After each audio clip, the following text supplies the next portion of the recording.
Hello friends, आइए एक अच्छा सा टॉपिक डिस्कस करते हैं आपसे जो काफ़ी इम्पॉर्टेंट भी है और उसकी नॉलेज भी होनी ज़रूरी है। जैसा कि हम लोग जानते हैं कि जब भी हम कंपनी में इन्वेस्टमेंट करना चाहते हैं तो हम सोचते हैं कि सबसे बढ़िया ऑप्शन जो हो वहाँ हम इन्वेस्टमेंट करें। तो हमें एक ऑप्शन मिलता है शेयर्स। हम अपना पैसा कहाँ लगाते हैं? शेयर्स में लगाते हैं या डिवेंचर्स में अपना पैसा लगा सकते हैं।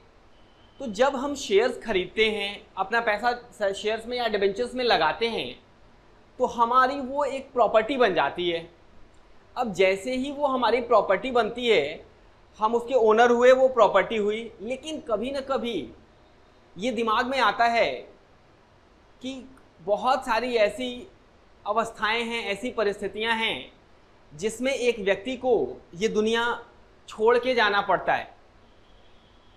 उस केस में, उस परिस्थिति में वो जो प्रॉपर्टी हमने जमा कर रखी है, क्रिएट कर रखी है, जो काफ़ी मेहनत से हमने की है, उसका क्या होगा? कौन उसका मालिक होगा? तो इसके लिए कंपनीज एक्ट में हमारे एक प्रोविज़न दे दिया गया है नॉमिनेशन का। किसका? नॉमिनेशन का।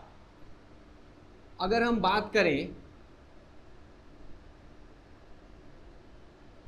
नॉमिनेशन, कंपनीज एक्ट के चैप्टर नंबर 4 में, जिसका नाम है शेयर कैपिटल एंड डिवेंचर, ये सेक्शन नंबर कवर होता है 72 में। सेक्शन 72 में कवर होता है नॉमिनेशन। नॉमिनेशन का मतलब जो भी शेयर होल्डर है, सिक्योरिटी होल्डर है, उसके द्वारा किसी और पर्सन को नॉमिनी अपॉइंट करना, किसी और पर्सन को नॉमिनी अपॉइंट करना। इस केस में वो क्या बन जाता है? उस शेयर का रजिस्टर्ड होल्डर बन जाता है जब जिस पर्सन ने उसको नॉमिनी बनाया है उसकी डेथ हो जाती है। तो उस परिस्थिति के लिए ये नॉमिनेशन का जो पॉइंट है वो काफ़ी इंपॉर्टेंट होता है। तो आइए थोड़ा और डिस्कशन करते हैं इसके बारे में। तो नॉमिनेशन क्या है कि कोई भी सिक्योरिटी होल्डर कभी भी, ध्यान से सुनिएगा, कभी भी जब वो शेयर खरीद रहा है, कोई जरूरी नहीं कि उसी पॉइंट ऑफ टाइम पे, कभी भी वो किसी और को नॉमिनी अपॉइंट कर सकता है। और नॉमिनी अपॉइंट करने के लिए एक फॉर्म भी सबमिट करना पड़ता है, जो फॉर्म दिया गया है company share capital and debenture rules 2014 के रूल 19 में प्रोवाइड किया गया है कि आप एक फॉर्म डालेंगे और उस फॉर्म का नाम होगा फॉर्म 13। ठीक, तो फॉर्म 13 के थ्रू आप नॉमिनेट कर सकते हैं किसी भी पर्सन को, जिससे कि अगर डेथ होती है, जिस पर्सन ने नॉमिनेट किया है उसकी डेथ होती है, तो वो शेयर्स या सिक्योरिटीज वेस्ट हो जाएंगे in favour of another person who has been nominated as nominee.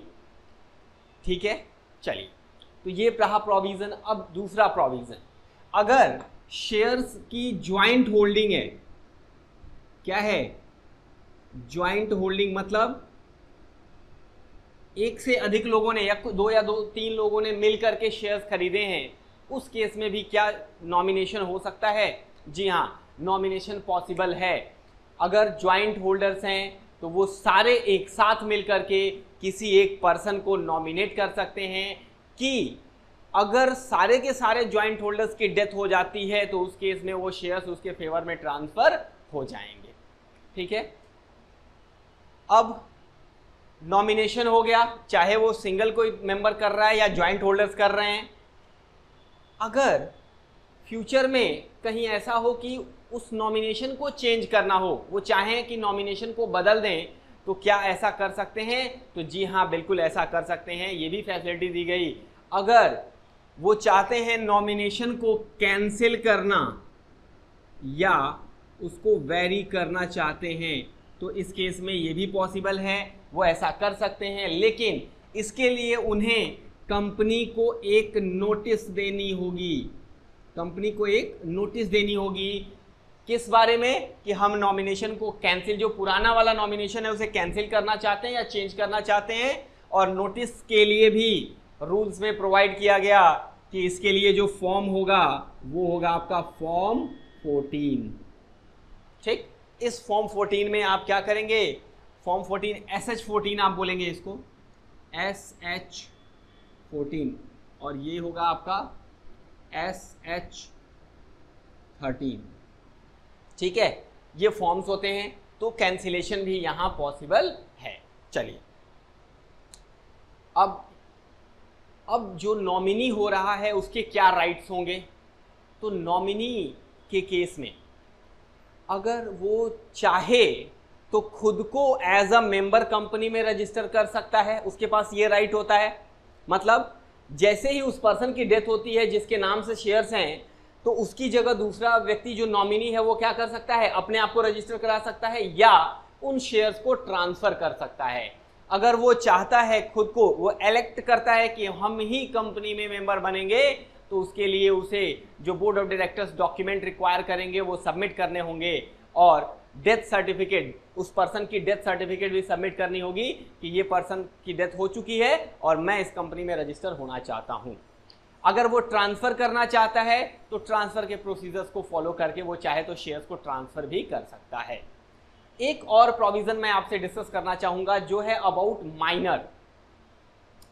अगर शेयर्स माइनर को ट्रांसफर हो रहे हैं, अगर शेयर्स माइनर को ट्रांसफर हो रहे हैं, तो उस केस में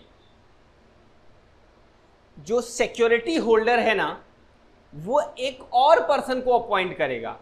सिक्योरिटी होल्डर क्या करेगा, एक दूसरे पर्सन को अपॉइंट करेगा। किस लिए करेगा वो जरा सुनिएगा। अगर माइनर को शेयर्स ट्रांसफर हुए, वो मिस्टर ए ने किए, मिस्टर ए ने माइनर को शेयर्स ट्रांसफर मींस नॉमिनेट किया।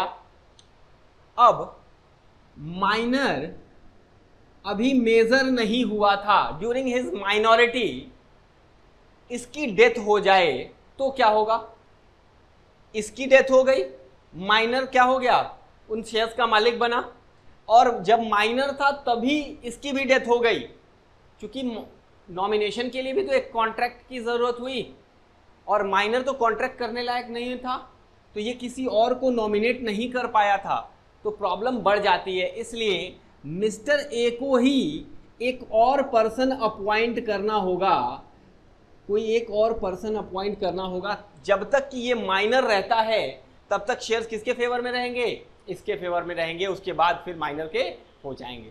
ठीक है, तो ये भी एक सिचुएशन होती है नॉमिनेशन में जिसको हम देख सकते हैं। ठीक, तो ये रहा आपका नॉमिनेशन का कुछ पॉइंट, और इस तरह से आप शेयर्स में अपना राइट रख सकते हैं, उसका राइट अपना नॉमिनेट कर सकते हैं किसी और को भी। ठीक है, चलिए फिर मिलेंगे हम आपसे कुछ और अच्छे टॉपिक्स के साथ। Thank you.